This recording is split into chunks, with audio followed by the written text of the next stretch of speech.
बिस्मिल्लाहिर्रहमानिर्रहीम। Welcome to conceptual nursing academy. आज के वीडियो के टॉपिक में हम मोस्ट सजेस्टेड यूनिट को पढ़ेंगे जो कि है कार्डियोवास्कुलर सिस्टम।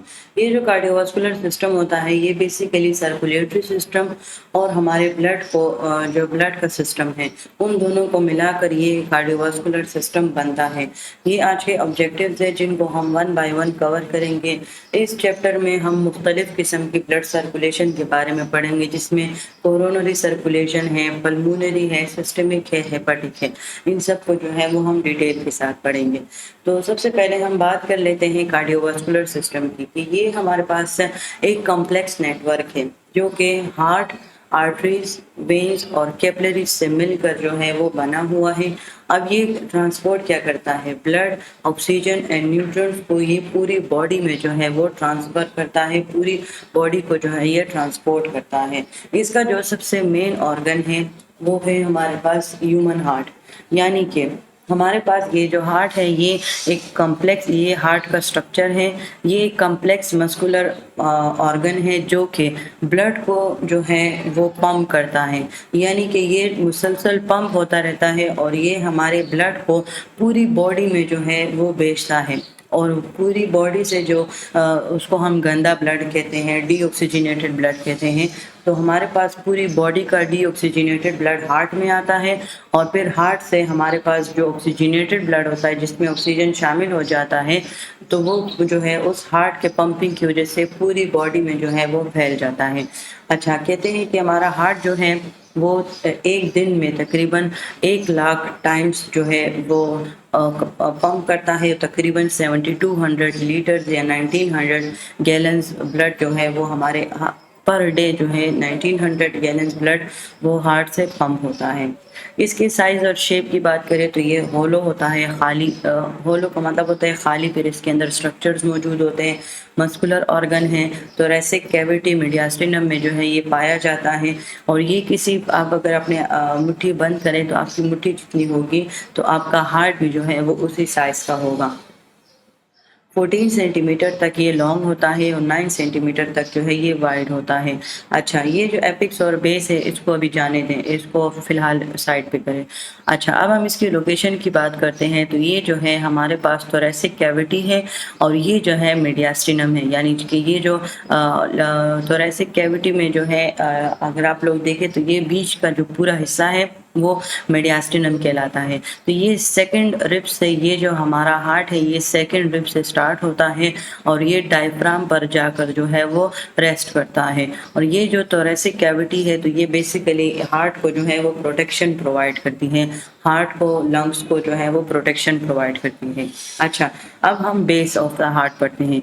हम जो ये जो हमारे पास जो ऊपर वाली साइड है ये हमारे पास बेस ऑफ द हार्ट है और ये जो ये वाली साइड जो कि नीचे वाली साइड है इसको हम कहते हैं एपिक्स ऑफ द हार्ट। अब बाकी ये जो जितने स्ट्रक्चर्स हैं इनको हम वन बाय वन रीड करेंगे तो आप लोग डायग्राम को देखकर जो टॉपिक चल रहा होता है तो आप लोग डायग्राम में उसी को याद कर लिया करें तो आपको आसानी होगी। ठीक है, अब इसमें ये जो अयोटा, सुपीरियर वेना केवा, इन सब को जाने दें, इन सब को किसी को मत देखें।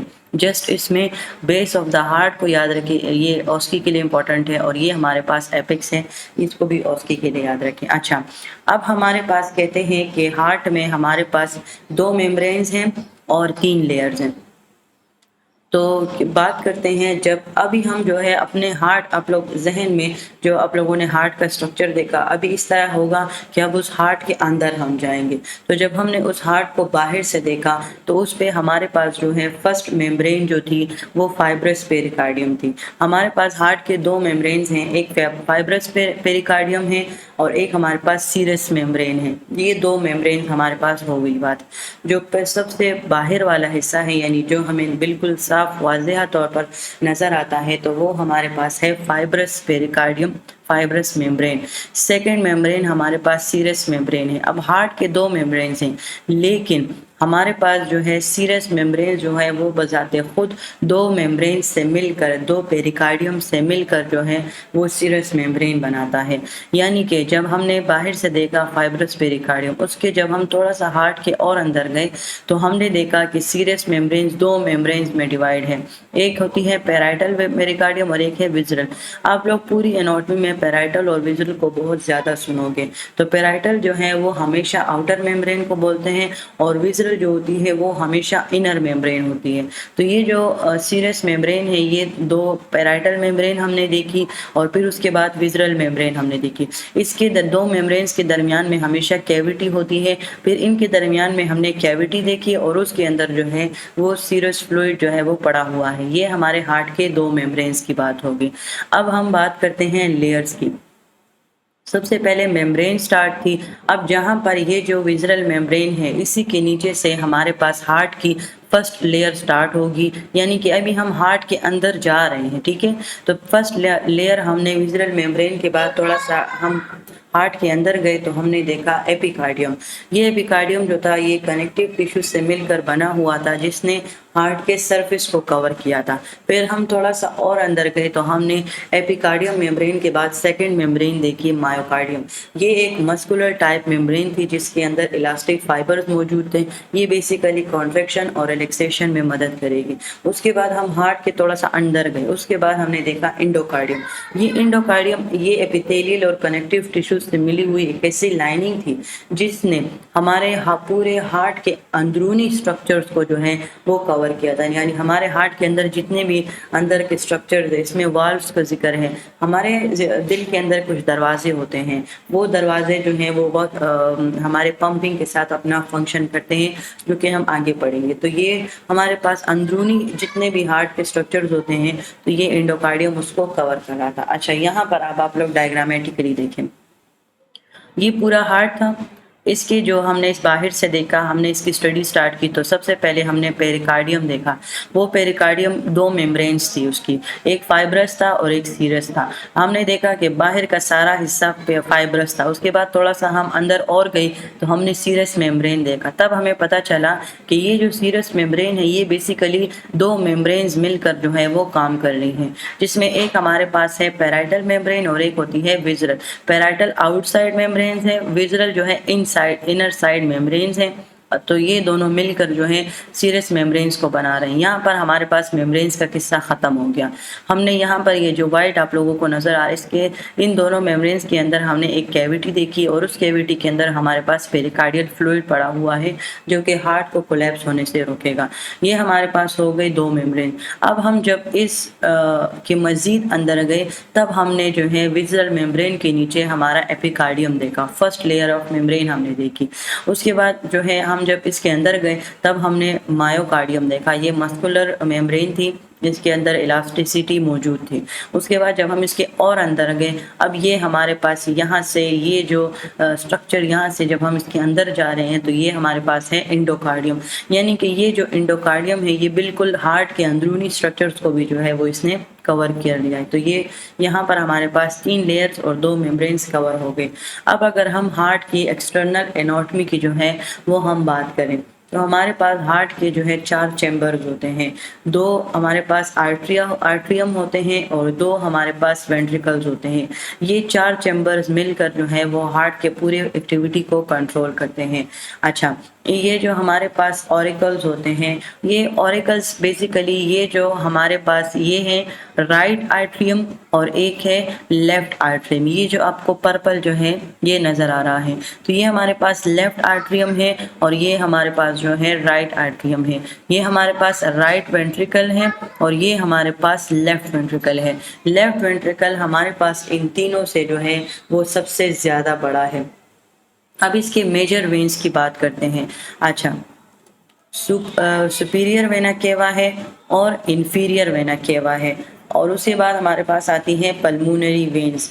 हमारे आप लोग ये याद रखिए कि हमारी बॉडी में, पूरी बॉडी में हमारे पास जो वेन्स होती हैं वो डीऑक्सीजनेटेड ब्लड को जो है वो पूरी बॉडी से कैरी करती हैं और लेकर आती हैं हार्ट में, ताकि हार्ट उसको ऑक्सीजनेट करे और उसको फिर ऑक्सीजनेटेड ब्लड को फिर दूसरे पूरे बॉडी तक ऑक्सीजनेटेड ब्लड को पहुंचाए।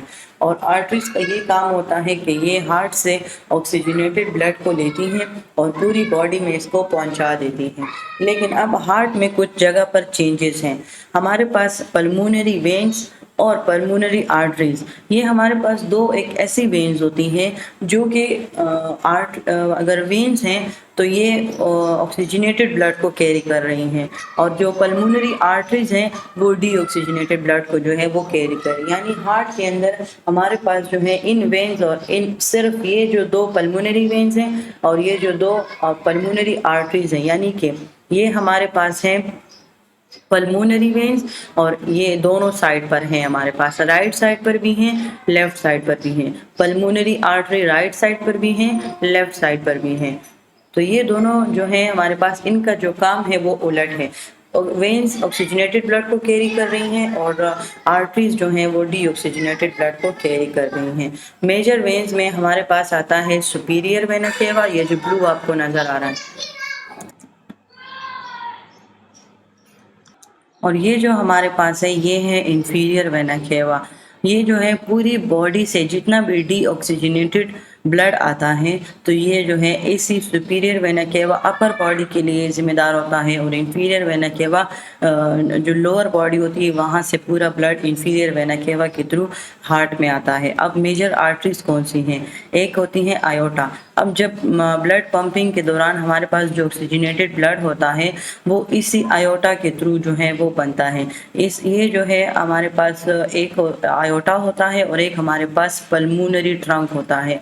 ये जो पल्मोनरी ट्रंक है, यानी ये जो हमारे पास जहाँ से ये जो ब्लड है, यानी कि ये जो हमारे पास आर्टरीज हैं, जो कि इसका जो काम है वो उलट है, क्योंकि ये जो है ब्लड को जो है जो डीऑक्सीजनेटेड ब्लड होगा, आर्टरीज की बात हो रही है, तो ये डीऑक्सीजनेटेड ब्लड को जो है वो लंग्स की साइड पर भेजेगा। तो ये हमारे पास मेजर आर्टरीज में आती हैं। अच्छा, अब हम अपने 4 चैम्बर्स की बात करते हैं। ये जो हमारे पास 2 आर्ट्रियम है और 2 वेंट्रिकल्स हैं। अब ये जो 2 आर्ट्रियम्स हैं ये एज आ रिजर्वायर्स काम करते हैं, यानी कि ये इनमें जस्ट ब्लड की फिलिंग होती है और फिर ये अपने ब्लड को राइट आर्ट्रियम और लेफ्ट आर्ट्रियम, ये दोनों अपने ब्लड को जो है वो राइट वेंट्रिकल और लेफ्ट वेंट्रिकल में जो है उसको करती है। तो ये एज आ रिजर्वायर काम करते हैं। अब ये जो 2 वेंट्रिकल्स होते हैं ये पंप होते हैं। अब हमारे पास हार्ट के जो है 4 वॉल्व्स हैं, जिनमें वो क्या पंपिंग एक्शन परफॉर्म करने के लिए, और जो ब्लड फ्लो है वो यूनी डायरेक्शनल है।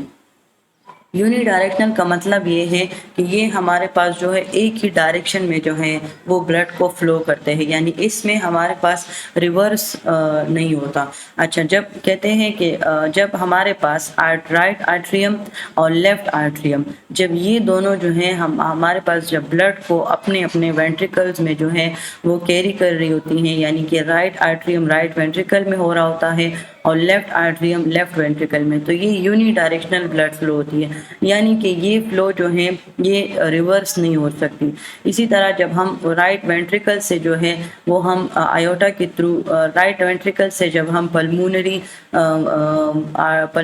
आर्टरीज के थ्रू जब हम ब्लड को लंग्स की साइड पर भेजते हैं ताकि ये वहाँ पर ऑक्सीजनेट हो जाए, और वापस से जब पल्मोनरी वेन्स में हमारे पास जो हमने आर्टरीज और वेन्स का जिक्र हमने पहले ही कर दिया, ठीक है, तो अब आप लोग इस बात से कंफ्यूज ना हो कि मैं पल्मोनरी आर्टरी में क्यों डीऑक्सीजनेटेड ब्लड पढ़ी हूँ, ठीक है, तो आप लोगों ने ये कंफ्यूज अब नहीं होना। तो अब जो लंग से हमारे पास डी ऑक्सीजनेटेड ब्लड आ गया तो अब पल्मोनरी वेन्स के थ्रू राइट आर्ट्रियम में आएगा, और ये जो है ये भी रिवर्स नहीं होगा, यानी ये हमारे पास यूनी डायरेक्शनल फ्लो होती है। ये हार्ट का जो है स्ट्रक्चर है, राइट आर्ट्रियम है, लेफ्ट आर्ट्रियम है, राइट वेंट्रिकल है, लेफ्ट वेंट्रिकल है। लेफ्ट वेंट्रिकल की वजह से हमारे पास पूरा एपिक्स ऑफ द हार्ट जो है वो बनता है। ये पल्मोनरी ट्रंक है जिस पर पल्मोनरी आर्टरीज जो हैं वो लगी हुई हैं, और ये सुपीरियर वेना केवा है, और यहाँ पर इंफीरियर वेना केवा को नहीं शो किया गया, वो बैक साइड पर है। तो ये इंफीरियर वेना केवा इसके नीचे होगा, और ये हमारे पास है आयोटा। अच्छा, अब बेसिकली क्या होता है, जो डीऑक्सीजनेटेड ब्लड होता है वो जब हमारे पास सुपीरियर वेना केवा के थ्रू राइट आर्ट्रियम में आता है, उस राइट आर्ट्रियम के बाद ये राइट वेंट्रिकल में आता है, उसके बाद ये पल्मोनरी आर्टरीज के थ्रू, पल्मोनरी ट्रंक के थ्रू ये जाता है लंग्स के पास। लंग्स में जो है ये हमारे पास ऑक्सीजनेट हो जाता है। उस ऑक्सीजनेटेड, वो जो ऑक्सीजनेटेड ब्लड होता है वो पल्मोनरी वेन्स के थ्रू हमारे पास ब्लड में हार्ट में वापस आता है लेफ्ट आर्ट्रियम में। लेफ्ट आर्ट्रियम से ये फिर लेफ्ट वेंट्रिकल में आता है, और यहाँ से ये इस आयोटा के थ्रू जो है, ये इसकी 3 ब्रांचेज हैं, इस आयोटा के थ्रू ये पूरी बॉडी में जो है ये ट्रांसफ़र होता है। अच्छा, अब हम वाल्व्स की बात करते हैं, जो कि हमने कुछ दरवाज़ों की बात की थी। हमारे जो है हमारे पास इस आर्ट्रियम और वेंट्रिकल्स के दरमियान में हमारे पास जो है ट्राइकस्पिड वाल्व है और एक बाइकस्पिड वाल्व है। यानी कि इस राइट एट्रियम और राइट वेंट्रिकल के दरमियान में ट्राइकस्पिड वाल्व है, और इस लेफ्ट आर्ट्रियम और इस लेफ्ट वेंट्रिकल के दरमियान में हमारे पास जो दरवाज़ा है वो है बाइकस्पिड वाल्व। इस चीज़ को हम मिट्रल वॉल्व भी कहते हैं। ये जो हमारे पास आर्ट्रियो वेंट्रिकुलर वॉल्व्स होती हैं ये बेसिकली दरवाज़ों का काम करते हैं। जब हमारे पास आर्ट्रिया से जो है, आर्ट्रिया जब कॉन्ट्रैक्ट होता है लेफ्ट और राइट दोनों, तो जब ये दोनों कॉन्ट्रैक्ट होते हैं और अपना ब्लड जो है वो वेंट्रिकल्स में जो है वो फिल कर रहे होते हैं, तो उसके बाद जो है ये जो 2 दरवाजे हैं, चाहे ये लेफ्ट आर्ट्रियम चाहे राइट आर्ट्रियम और वेंट्रिकल के दरमियान में ट्राइकस्पिड वाल्व है, या चाहे लेफ्ट आर्ट्रियम और लेफ्ट वेंट्रिकल के दरमियान में ट्राइकस्पिड वाल्व है, तो ये जो 2 दरवाजे होते हैं, ये 2 दरवाजे उस टाइम पर जो है वो ओपन होते हैं ताकि ब्लड जो है वेंट्रिकल्स के अंदर आ जाए। जैसे ही ये ब्लड आर्ट्रियम दोबारा से रिलैक्स हो जाएंगे तो ये दरवाजे जो होंगे ये बंद हो जाएंगे, ताकि मज़ीद जो है ब्लड का बैक फ्लो ना हो, यानी वेंट्रिकल से दोबारा जो ब्लड है वो दोबारा से आर्ट्रियम में ना चले जाएं। इसमें हमारे पास जो है कुछ और स्ट्रक्चर्स जो हैं वो भी प्रेजेंट होती है जिनको हम कॉर्डाइड टेंडिनस बोलते हैं। ये बेसिकली हमारे पास वो फाइब्रस कॉर्ड्स होती है, यानी ये हमारी एक तरह से हम कहते हैं दिल के तार हैं हमारे। ये ऐसी फाइब्रस कॉर्ड्स होती हैं जो कि हमारे जो है सिंक्रोनाइज्ड मूवमेंट में मदद करती हैं, यानी कि हमारा हार्ट जो है पूरी एक सिस्टम के तहत काम कर रहा है। ये सिस्टम क्या है कि ये आर्ट्रियम भी एक ही साथ पे दोनों आर्ट्रियम एक ही साथ पे कॉन्ट्रैक्ट हो रही हैं, दोनों वेंट्रिकल्स एक ही साथ पे कॉन्ट्रैक्ट हो रही हैं, रिलैक्स हो रही हैं। तो ये बेसिकली इसी कॉर्डाइड टेंडिने की वजह से होता है, जो कि सिंक्रोनाइज्ड मसल्स कॉन्ट्रैक्शन और रिलैक्सेशन में जो है वो हमारे पास मदद करता है। अच्छा, अब हम सिर्फ हमारे पास ये 2 दरवाजे नहीं होते, अब हमारे पास कुछ और दरवाजे भी हैं जिनको हम बोलते हैं आयोटिक वॉल्व और पल्मोनरी वॉल्व। ये हम आगे बढ़ेंगे इंशाल्लाह।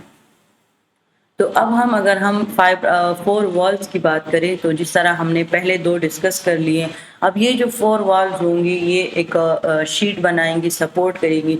इसका फंक्शन क्या होगा हमारे पास, यानी कि ये बेसिकली ये वो वॉल्व्स का जिक्र है जो कि अभी हमने पीछे डिस्कस किया है।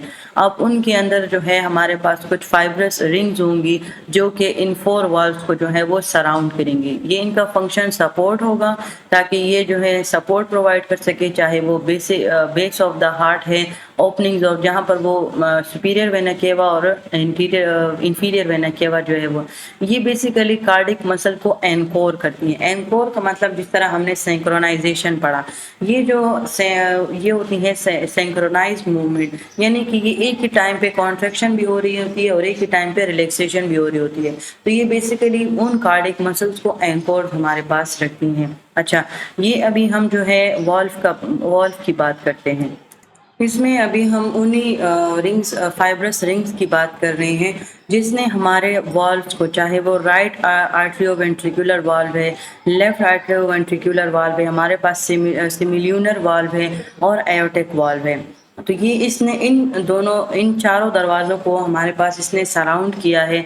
कॉर्डाई टेंडिना की शक्ल में रिंग टाइप रिंग्स इसने बनाई हुई हैं। तो ये बेसिकली इसका काम ये है कि ये हमारे सिंक्रोनाइज्ड करेगा, यानी कि हमारे पास जो है जिस तरह मैं आपको बोला कि हम ये आयोटिक और सिमिल्यूनर, ये आगे मैं डिटेल से बताऊंगी। तो ये जो हमारे दरवाजे हैं, यानी कि चाहे वो आर्टरी और वेंट्रिकल्स के दरमियान है और चाहे वो वेंट्रिकल्स और वेन्स के दरमियान है, आर्टरीज के दरमियान है, तो ये हमारे पास एक दूसरे के उलट काम करते हैं। यानी कि जब दो दरवाजे ओपन होंगे उसी दौरान जो है ये जो दो दरवाजे हैं ये क्लोज्ड होंगे, और अगर दो दरवाजे उसी टाइम ओपन है तो वो जो दूसरे हैं ट्राइकस्पिड और मिट्रल, तो ये बंद होंगे। तो ये बेसिकली हमारे पास इन्हीं रिंग स्ट्रक्चर्स की वजह से होता है, ताकि ये सिंक्रोनाइज्ड मूवमेंट जो है ये एक ही साथ कॉन्ट्रैक्ट भी हो रहा होता है और एक ही साथ पे रिलैक्स भी हो रहा होता है। अच्छा, अब हम बात करते हैं हमारे वॉल्व्स की। अच्छा, ये जो है हमारे पास आर्ट्रियोवेंट्रिकुलर वाल्व, ये पहले हम ट्राइकस्पिड वाल्व की बात करते हैं। ये पड़ा होता है राइट आर्ट्रियम और राइट वेंट्रिकल्स के दरमियान में।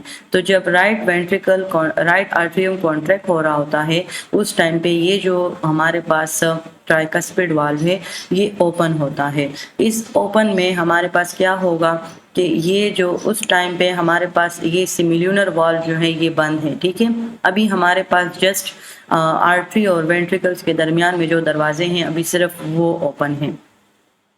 तो जब ये राइट आर्ट्रियम कॉन्ट्रैक्ट हो रहा है, वेंट्रिकल्स में अपना ब्लड पुश कर रहा है, तो इस टाइम पे इनके दरमियान में ये जो हमारे पास ट्राइकस्पिड वाल्व है तो ये बंद है, ये ओपन है, जिसकी वजह से आसानी से ब्लड जो है वो कर रहा है। और अगर हम इसी तरह जो है लेफ्ट आर्ट्रियम की बात करें तो राइट आर्ट्रियम में भी सेम इसी तरह हो रहा है, यानी कि लेफ्ट आर्ट्रियम राइट आर्ट्रियम दोनों कॉन्ट्रैक्ट हो रहे हैं और अपने जो ब्लड है वो वेंट्रिकल्स में ट्रांसफ़र कर रहे हैं। और उस टाइम पे ट्राइकस्पिड और बाइकस्पिड वाल्व जो हैं ये हमारे पास दोनों ओपन हैं, जिसके अंदर ब्लड जो है वो फिल हो रहा है। अब क्या होगा, ये जब वेंट्रिकल्स कॉन्ट्रैक्ट होंगे उस टाइम पे हमारे पास ये जो ट्राइकस्पिड और बाइकस्पिड वाल्व है ये दोनों बंद हो जाएंगे और दूसरे दरवाजे ओपन हो जाएंगे।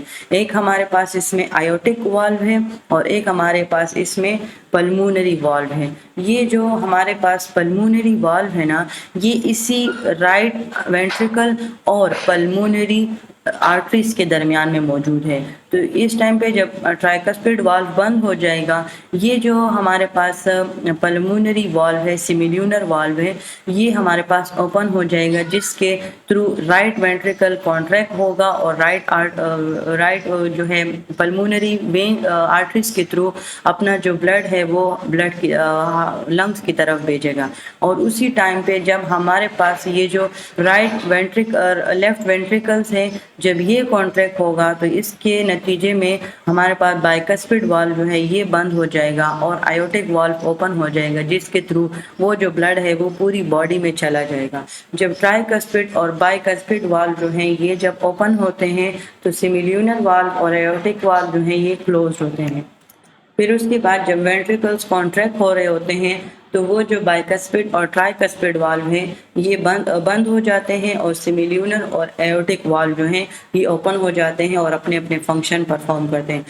राइट वेंट्रिकल जो है इसके थ्रू लंग्स में ब्लड को भेज देता है और लेफ्ट वेंट्रिकल जो है इसके थ्रू पूरी बॉडी में ब्लड को भेज देता है। अच्छा, अब हम कार्डिक मसल और हार्ट फंक्शंस की बात करते हैं।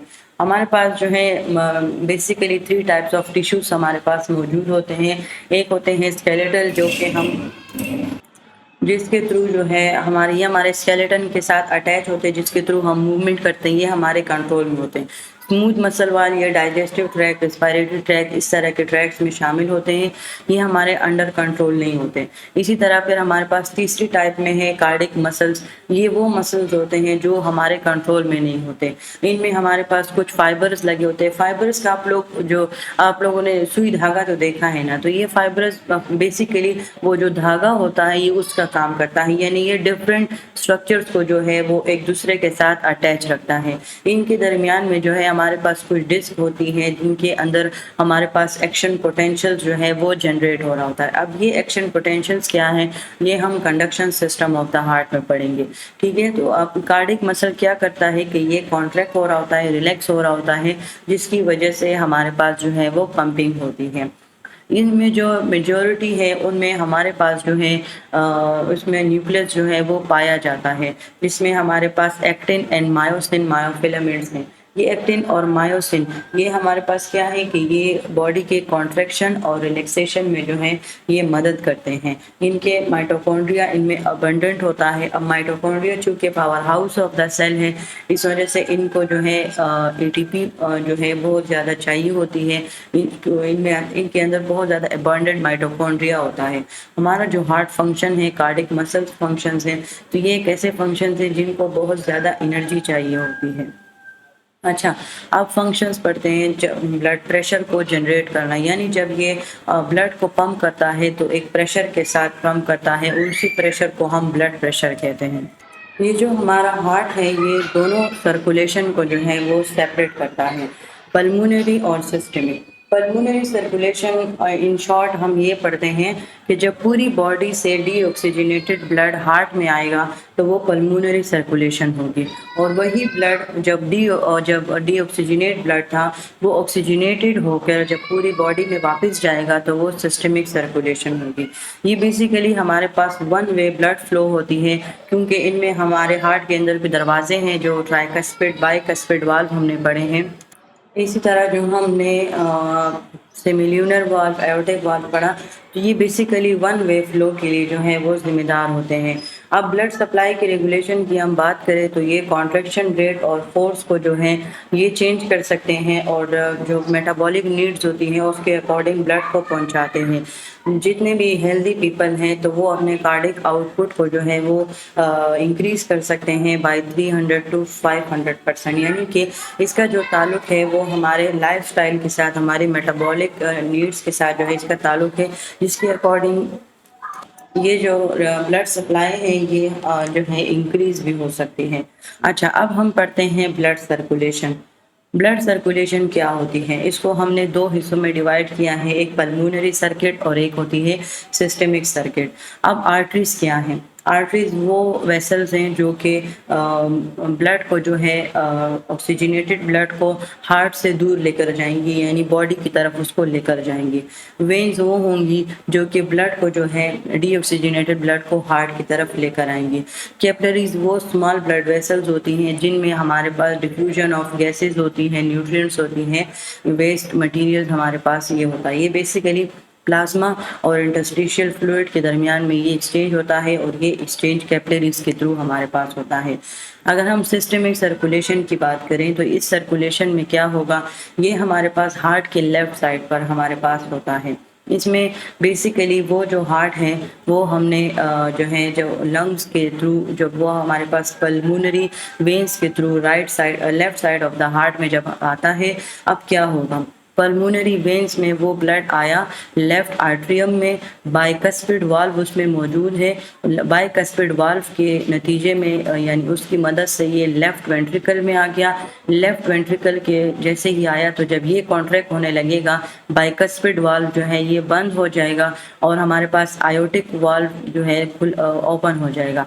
ये जो लेफ्ट वेंट्रिकल है ये कॉन्ट्रैक्शन करके अपना जो ब्लड है वो आयोटिक वाल्व के थ्रू आयोटा में जो है वो भेज देगा, और वो जो आयोटा है वो डिफरेंट टिश्यूज तक जो है वो ब्लड को पहुंचा देंगे।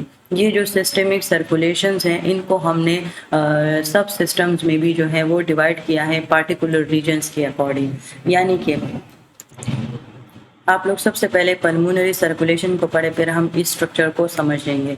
पल्मोनरी सर्कुलेशन क्या होती है कि हमारे पास पूरी बॉडी का ब्लड जो है वो शामिल हो जाता है, और जो हमारे बड़े वेन्स थी, सुपीरियर वेना केवा और इंफीरियर वेना केवा।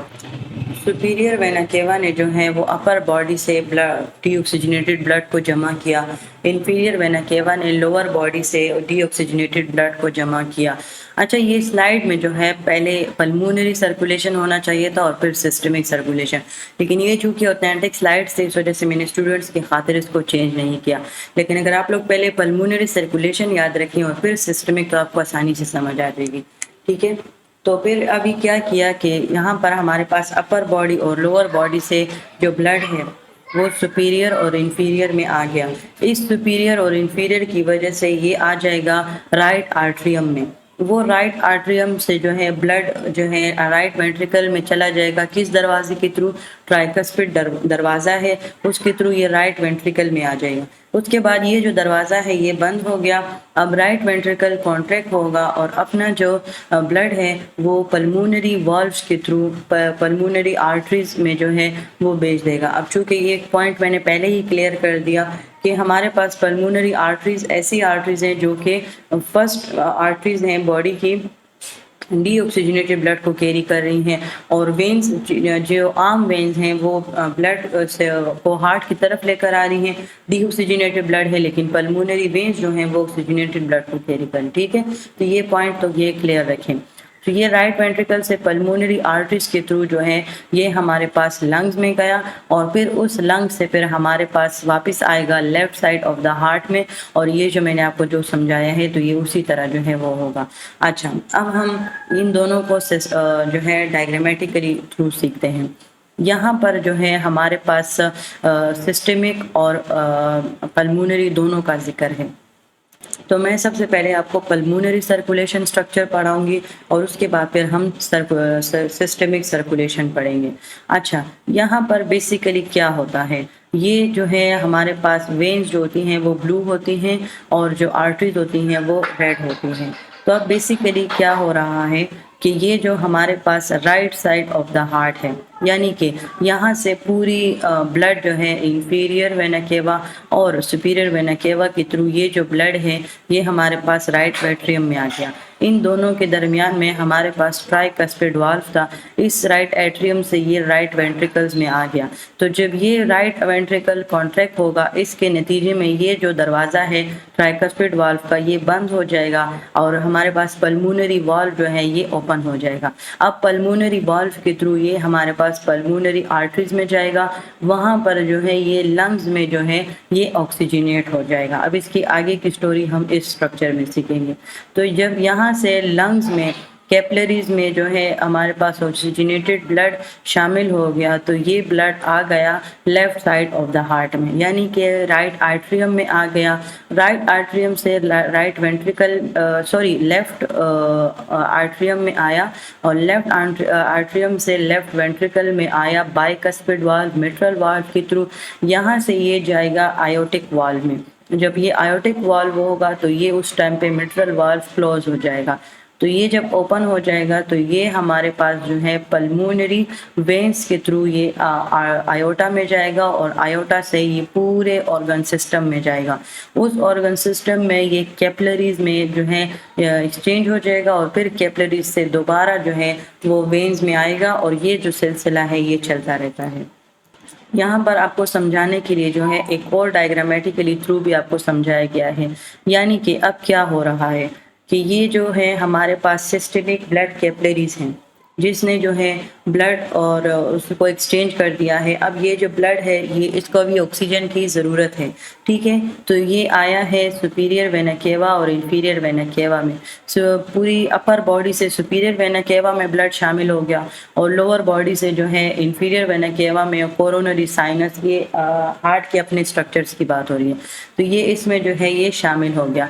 तो ये जो हमारे पास डीऑक्सीजनेटेड ब्लड था ये आ जाएगा राइट आर्ट्रियम में। राइट आर्टरियम से ये राइट वेंट्रिकल में हो जाएगा। किस दरवाजे के थ्रू? ट्राइकस्पिड दरवाजे के थ्रू। इस टाइम पे ये जो पल्मोनरी वाल्व होगी ये बंद होगी, तो ट्राइकस्पिड वाल्व ओपन होगी, ये उसके थ्रू राइट वेंट्रिकल्स में आ जाएगा। तो जब ये राइट वेंट्रिकल कॉन्ट्रैक्ट होगा उस टाइम पे ट्राइकस्पिड बंद हो जाएगा, पल्मोनरी वाल्व ओपन हो जाएगा, जिसके थ्रू ये पल्मोनरी आर्टरीज में जाएगा लंग्स के पास। लंग्स में ये डीऑक्सीजनेटेड हो जाएगा, वहां से ये आएगा ऑक्सीजनेटेड ब्लड पल्मोनरी वेन्स के थ्रू। वो पल्मोनरी वेन्स जो हैं वो आएंगी लेफ्ट आर्टरियम में, सबसे पहले ब्लड को करेंगे। उसके बाद लेफ्ट आर्टरियम से वेंट्रिकल में आएगा बाइकस्पिड वाल्व।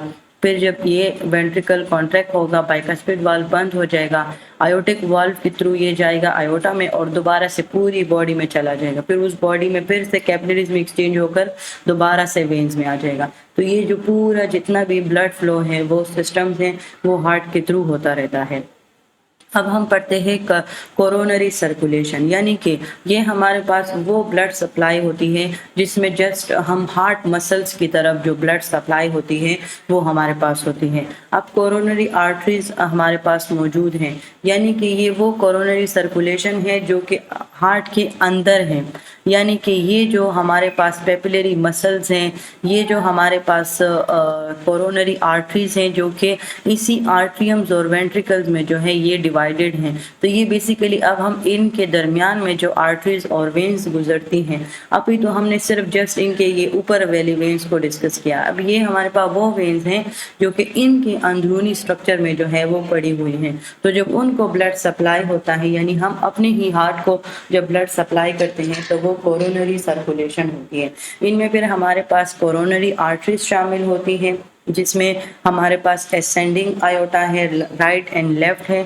उसके बाद हमारे पास कोरोनरी वेन्स इसमें शामिल होती हैं। कोरोनरी साइनस जो है ये हमारे पास हार्ट के अपने स्ट्रक्चर्स होते हैं जो कि राइट आर्टरियम में जो है ये एम्प्टी होते हैं। इसमें ग्रे कार्डिक वेन आती है, मिडल कार्डिक वेन्स आती हैं, small and anterior cardiac when. अच्छा, ये वो वेन्स होंगी जो कि हमारे पास हमारे अपने ही हार्ट स्ट्रक्चर से ब्लड को कलेक्ट करेंगी और उसको जो है राइट आर्टरियम में खाली करेंगी, क्योंकि उसी राइट आर्टरियम से पूरा जो ब्लड सर्कुलेशन है जो मैंने आपको पीछे समझाया है तो ये उसके थ्रू होगा। तो ये कोरोनरी वेन्स इस तरह करेंगे। उसके बाद जब ये कोरोनरी साइनस ने जो है जो राइट आर्टरियम में अपना ब्लड को एम्प्टी किया, डिफरेंट अंदर के ब्लड के अंदर से वेन्स से ब्लड लिया और राइट आर्टरियम में उसको खाली कर दिया। उस राइट आर्टरियम से जो है वो गया ब्लड और पूरा सिस्टम उस पे हुआ। उसके बाद ये कोरोनरी आर्टरीज के थ्रू हमारे पास आएगा असेंडिंग आयोटा में राइट एंड लेफ्ट। तो ये उसी तरह जो है हमारे अपने हार्ट को भी जो है वो ब्लड सप्लाई होगी। अच्छा, अब अगर हम कोरोनर आर्टियर सप्लाई की बात करें तो जो हमारे पास लेफ्ट कोरोनरी आर्टरी है उसकी भी दो ब्रांचेज हैं और राइट कोरोनरी आर्टरी जो बड़ी सतह पर कोरोनरी सर्कुलेशन होती है वो दो आर्टरीज में डिवाइडेड हैं, एक राइट है और एक लेफ्ट है। लेफ्ट कोरोनरी आर्टरी की जो दो ब्रांचेज हैं उनमें हमारे पास एक है एंटीरियर इंटरवेंट्रिकुलर ब्रांच और एक है हमारे पास सर्कमफ्लेक्स ब्रांच। ये जो आर्टरीज हैं इनके नाम बहुत ज़्यादा इंपॉर्टेंट है जिसको आपने याद रखना है। अब ये चूँकि आर्टरीज हैं तो ये जो है ब्लड को जो है वो हार्ट की तरफ सप्लाई करेंगी। तो इसमें हमारे पास जो है तो लेफ्ट कोरोनरी आर्टरी की जो फर्स्ट ब्रांच है वो इंटरवेंट्रिकुलर सेप्टम को, यानी कि दो वेंट्रिकल्स आपस में इंटरवेंट्रिकुलर सेप्टम के जो है की वजह से सेपरेट हैं, तो ये उनको ब्लड सप्लाई करेगी और दूसरा दोनों वेंट्रिकल्स के वॉल्स को ब्लड सप्लाई करेगी। अब इसकी दूसरी ब्रांच है सर्कमफ्लेक्स आर्टरी। तो ये हमारे पास जो है right side of the heart पे जो है ये पास होती है, यानी ये कोरोनरी सल्कस यानी कि वो जो पाउचेस टाइप वो होता है स्ट्रक्चर होता है तो ये उस साइड पर पास होती है और ये जो है लेफ्ट जहाँ पर ये पास होगी ये उसी को ब्लड सप्लाई करेगी। तो अब ये लेफ्ट साइड पर पास है तो इस वजह से ये लेफ्ट आर्टरियम को और लेफ्ट वेंट्रिकल के पोस्टीरियर वाल को, यानी कि ये लेफ्ट साइड के पीछे गई हुई है तो ये जो है posterior wall of the left ventricle को भी जो है वो हमारे पास ब्लड सप्लाई करेगी। इसके अलावा ये एक मार्जिनल ब्रांच भी जो है वो देगी जिसकी वजह से ब्लड सप्लाई मज़ीद आगे होगा। अब हम राइट कोरोनरी आर्टरीज की दो ब्रांचेस की बात करते हैं।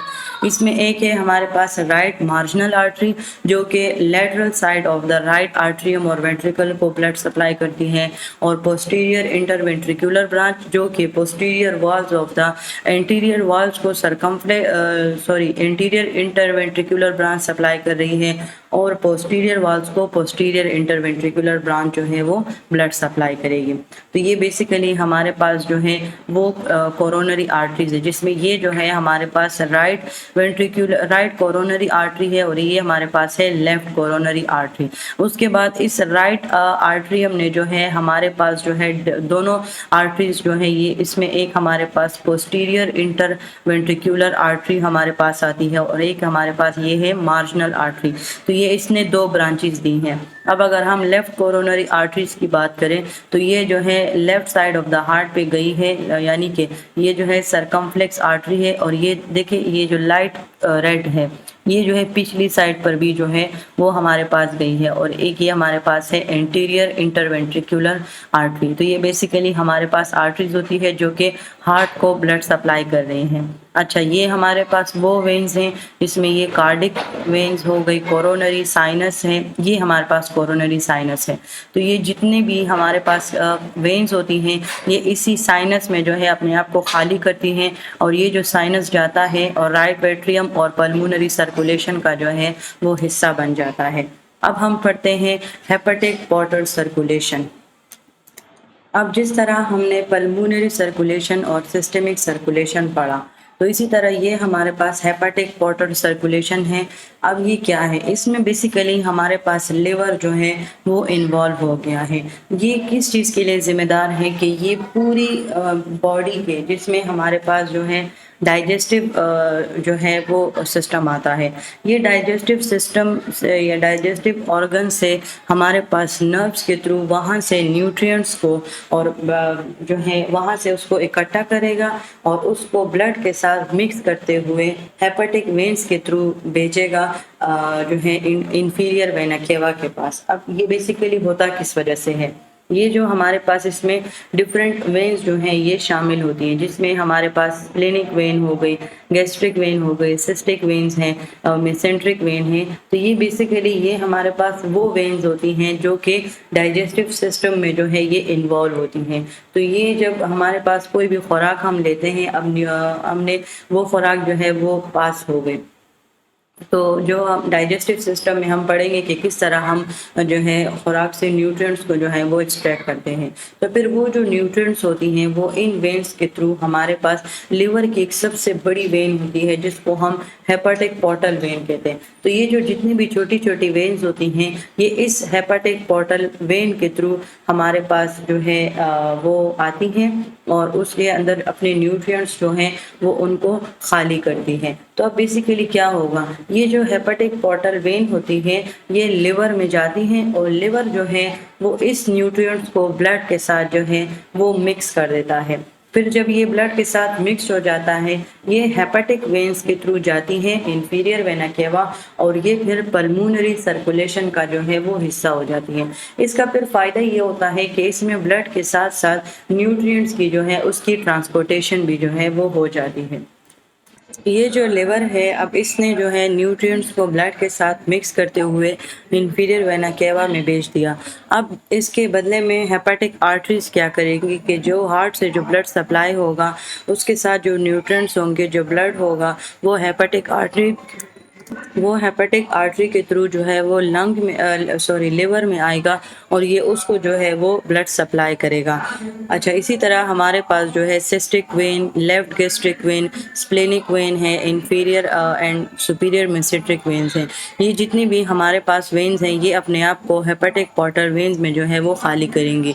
फिर ये जो हेपेटिक पोर्टल वेन्स हैं ये जो है ब्लड लिवर को जो है वो ब्लड न्यूट्रिएंट्स पहुंचाएगा, वहाँ से ये उसके साथ ब्लड को मिक्स करते हुए जो है वो हमारे पास जाएगा इंफीरियर वेना केवा पे। यानी कि ये हेपेटिक आर्टरी जो ऑक्सीजनेटेड ब्लड है ये दोनों को मिक्स किया है, लेकिन पहले हमारे पास हेपेटिक पोर्टल वेन जो है लिवर के पास जाएगा, वहाँ से वो जो है इंफीरियर वेना केवा के पास आएगा। अब इसके बदले में क्या होगा, हार्ट हेपेटिक आर्टरी के थ्रू ऑक्सीजनेटेड ब्लड लिवर को भेजेगा, जो कि साइनोसाइड्स ऑफ लिवर में जो है वो एम्प्टी होंगे। अच्छा, अब हम पढ़ते हैं कंडक्शन सिस्टम के बारे में कि हमारी बॉडी में जो हमारे हार्ट में जो है ये जो ब्लड सप्लाई हो रहा है, या चाहे जो आर्ट्रियम की कॉन्ट्रैक्शन रिलैक्सेशन है, वेंट्रिकल्स की कॉन्ट्रैक्शन रिलैक्सेशन है, तो ये बेसिकली किस वजह से हो रहा है, तो ये कंडक्शन सिस्टम की वजह से होता है।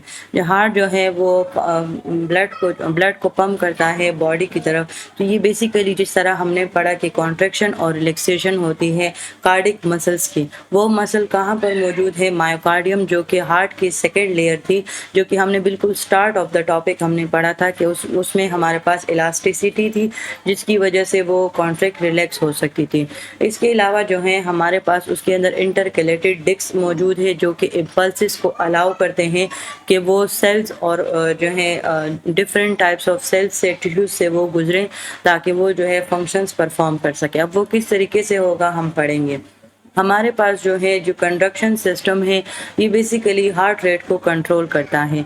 ये एक ऐसा सिस्टम होता है जिसमें इलेक्ट्रिकल इम्पल्सेस जो हैं वो जनरेट होती हैं, और वो पूरे हार्ट में जो है वो सेंड की जाती हैं, यानी पूरे हार्ट में वो घूमती हैं, जिसकी वजह से जो है वो हार्ट जो है वो कॉन्ट्रैक्ट हो रहा होता है और ब्लड को पंप करता है। ये जो सबसे पहले इम्पल्सेस स्टार्ट होती हैं वो होती हैं एसए नोड पे। एसए नोड हमारे पास जो है राइट आर्ट्रियम के बैक साइड पे, यानी बैक वॉल पे ये मौजूद होता है। इसको हम बॉडी का नेचुरल पेसमेकर भी बोलते हैं। इसमें हमारे पास जो है तकरीबन इम्पल्सेस जनरेट होती हैं। नेचुरल पेसमेकर ये इसी वजह से है क्योंकि इसमें जो है इम्पल्सेस जो हैं वो जनरेट होंगी 7 to 80 टाइम्स पर मिनट। जो है ये जो इम्पल्सेस हैं जो कि एसए नोड की वजह से जनरेट हो रही हैं, ये हार्ट बीट की रिदम को जो है वो मैनेज करती हैं। अब ये जो है जब ये राइट आर्ट्रियम से ओरिजिनेट होती हैं, तो ये दोनों एट्रियम में जाते हैं, राइट एट्रियम में भी जाते हैं और लेफ्ट में भी। तो जब ये दोनों तरफ जनरेट हो जाती हैं तो वो एट द टाइम जो है वो कॉन्ट्रैक्ट होते हैं, यानी कि ये एक ही टाइम पर दोनों आर्ट्रियम जो है वो कॉन्ट्रैक्ट होंगे। जब ये आर्ट्रियम कॉन्ट्रैक्ट होते हैं तो अपने अपने जो ब्लड हैं वो उनको जो है अपने रिस्पेक्टिव वेंट्रिकल में इसको पुश करते हैं। अगर राइट आर्ट्रियम है और फिर वो राइट वेंट्रिकल की तरफ अपना ब्लड भेजेगा, और अगर लेफ्ट आर्ट्रियम कॉन्ट्रैक्ट हुआ है तो वो लेफ्ट आर्ट्रियम वेंट्रिकल की तरफ अपना ब्लड भेजेगा। लेकिन ये दोनों जो है, तो ये जो दोनों आर्ट्रियम की कॉन्ट्रैक्शन होती है ये एक ही टाइम पर हमारे पास होती है। अब जो इसका सेकंड पार्ट है वो है एवी नोड।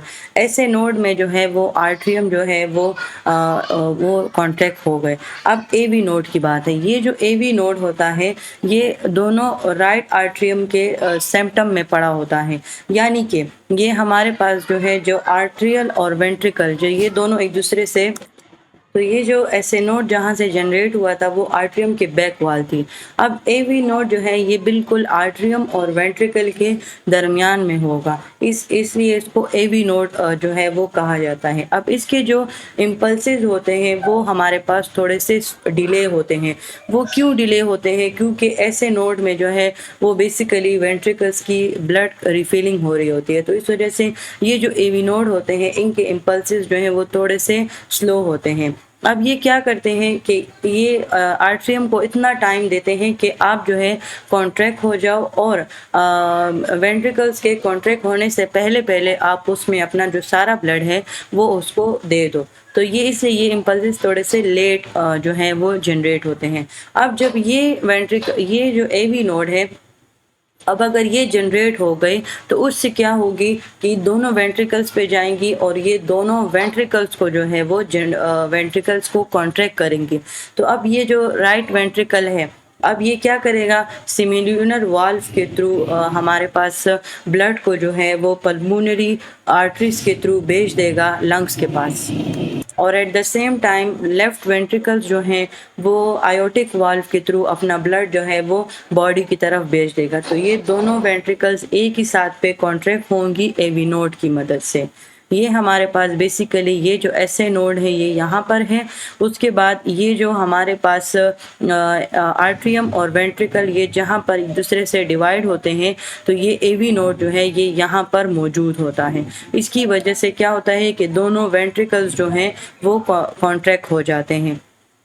अब हमारे पास जो है एवी नोड के बाद आता है आर्ट्रियो वेंट्रिक्यूलर बंडल। इसको हम बंडल ऑफ हिस भी बोलते हैं। तो जो इम्पल्सिस एवी नोड में जनरेट हुई तो वो जो है वो दो में डिवाइड हो गई। एक जो है उसने वेंट्रिकल्स को तो उसने कॉन्ट्रैक्ट कर लिया, उसका तो काम ख़त्म हो गया। अब यही इम्पल्सिस जो हैं ये दो में डिवाइड हो जाएंगी, यानी कि बंडल ऑफ हिस में। ये हमारे पास ऐसे नोड है, ये आया आर्ट्रियम और वेंट्रिकल के दरमियान, उसने वेंट्रिकल्स को कॉन्ट्रैक्ट किया।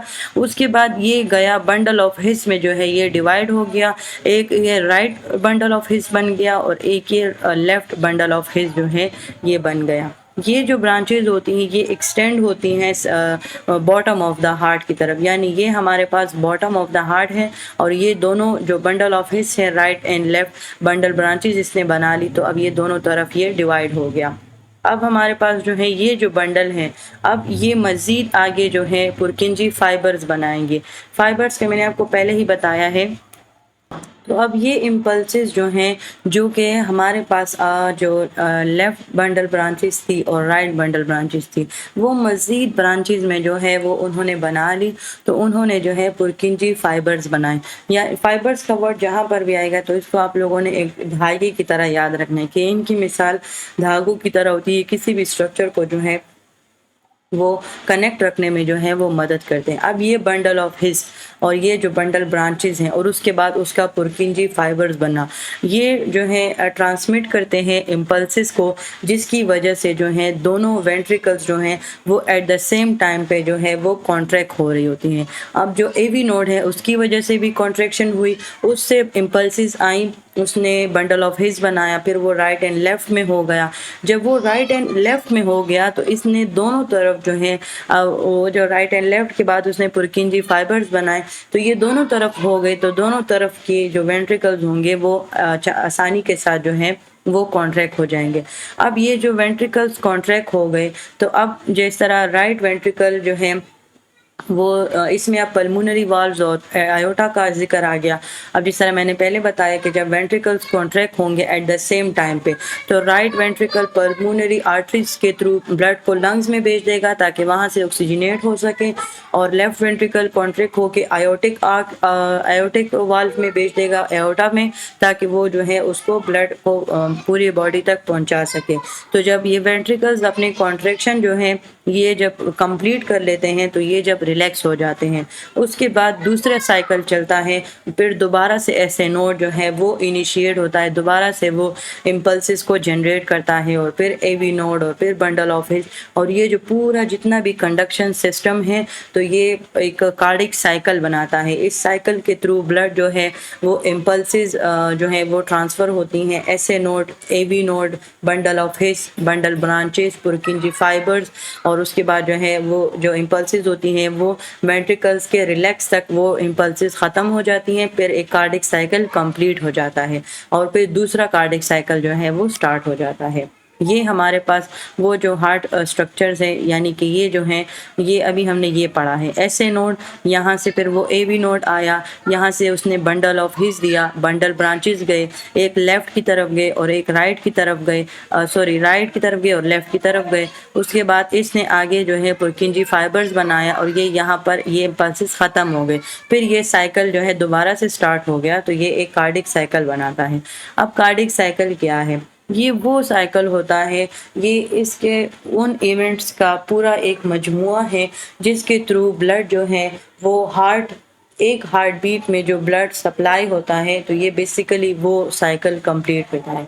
इसमें वो तमाम इवेंट्स, तमाम चीज़ें शामिल हो जाती हैं जो कि एक ब्लड को जो है, एक हार्ट बीट क्या होती है कि उस blood pulmonary circulation, systemic circulation, hepatic portal system हो गया, कंडक्शन सिस्टम, ये सारे सिस्टम मिलकर हमारी हार्ट बीट को बना रहे हैं, हमारे हार्ट को कॉन्ट्रैक्ट कर रहे हैं। तो ये जो पूरा एक साइकिल होता है, एक बीट पर मिनट जो है वो जो हमारे पास होते हैं नंबर ऑफ बीट, तो वो पूरा एक कार्डिक साइकिल होता है। अब इस कार्डिक साइकिल के दौरान हमारे पास सिस्टोल भी होता है और डायस्टोल भी। अगर आप लोगों ने F1 सब्जेक्ट में आप लोगों ने ब्लड प्रेशर का वाइटल साइन पढ़ा है तो वो उससे आपको सिस्टोल और डायस्टोल अच्छे से समझ आ जाएगी। अगर नहीं आती तो चैनल पर मौजूद है, आप जाके वहाँ देख लें। ये जो सिस्टोल होता है ये हमारे पास एक्सट्रीम प्रेशर होता है, यानी कि जब ये हमारे पास दोनों atrium at the same time जब कॉन्ट्रैक्ट होते हैं तो वो हाईएस्ट प्रेशर मेजरमेंट होती है, यानी कि हम वहाँ पर जब मेजरमेंट करते हैं तो वो हाईएस्ट प्रेशर होता है, वो बेसिकली सिस्टोल होता है। एट द सेम टाइम जब हमारे पास वेंट्रिकल्स कॉन्ट्रैक्ट होते हैं, यानी कि क्या होता है कि जब आर्ट्रियम कॉन्ट्रैक्ट होते हैं और वेंट्रिकल्स कॉन्ट्रैक्ट होते हैं, तो इसी टाइम जो है हमारे पास जब आर्ट्रियम ने अपना ब्लड जो है वो वेंट्रिकल को दिया, वो रिलैक्स हो गए। वेंट्रिकल्स ने अपना ब्लड जो है वो प्रेशर के साथ आयोटा में भेज दिया, तो ये बेसिकली उसने हाईएस्ट प्रेशर जो है वो जनरेट किया। तो वो जो वेंट्रिकल्स ने आर्टरीज पे, आर्टरी की वॉल्स पे जो अपना प्रेशर इंसर्ट किया ब्लड को पुश करने के लिए, तो वो बेसिकली उसने सिस्टोल किया।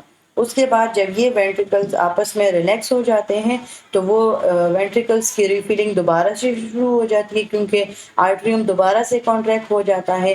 तो उस वेंट्रिकल्स की रिफिलिंग में जो है हमारे पास लोएस्ट प्रेशर होता है, तो इस वजह से फिर हम इसको डायस्टोल बोलते हैं। अगर हम ब्लड प्रेशर के अकॉर्डिंग इसको मेजर करें तो नॉर्मल अडल्ट में जो सिस्टोल होता है वो 120 होता है और जो डायस्टोल होता है वो 80 होता है। तो इसको जब हम ब्लड प्रेशर के मेजरमेंट में लिखते हैं तो इसको हम 120/80 जो है वो हम लिखते हैं। इसमें बेसिकली हमारे पास अगर हम वेंट्रिकल्स की कॉन्ट्रैक्शन की बात करें तो वो जिस तरह मैंने कहा कि वो आर्टरियल की वॉल्स पे प्रेशर अप्लाई करेगा, वो बेसिकली सिस्टोल होता है। और उसी वेंट्रिकल्स का जो है रिलैक्स हो जाना, आर्टरियम का दोबारा से कॉन्ट्रैक्ट हो जाना, तो वो हमारे पास डायस्टोल कहलाता है। और एक कार्डिक साइकिल जो है वो हमारे पास तकरीबन 0.8 सेकेंड्स में जो है वो कंप्लीट होता है। ये हमारे पास जो भी हमने वॉल्स पढ़े हैं कि ये किस तरीके से कॉन्ट्रैक्ट होते हैं, रिलैक्स होते हैं। बस आप लोगों ने इस बारे में 2 चीज़ें याद रखनी है कि हमारे जो 4 दरवाजे हैं, यानी जो हमारे आर्टरियम है और जो हमारे वेंट्रिकल्स हैं, उनके दरमियान में हमारे पास जो ट्राइकस्पिड वाल्व है, बाइकस्पिड वाल्व है और एक सेमिल्यूनर और आयोटिक वाल्व है। जब ट्राइकस्पिड बाइकस्पिड ये जब दोनों ओपन होंगे, सेमिल्यूनर और आयोटिक जो है वो ओपन होंगे, और जब वो क्लोज होंगे तो ट्राइकस्पिड बाइकस्पिड ये जो है हमारे पास ओपन। तो ये दोनों एक दूसरे के जो है वो ऑपोजिट पे चलते हैं। अब हार्ट साउंड है जो हमारे पास जो है, अगर हम स्टेथोस्कोप से हार्ट साउंड्स को सुने तो हमारे पास जो है पहले जिस तरह लब डब की आवाज़ आती है, तो फर्स्ट हार्ट साउंड जो है वो हमारे पास लब है और सेकंड साउंड जो है वो हमारे पास डब है।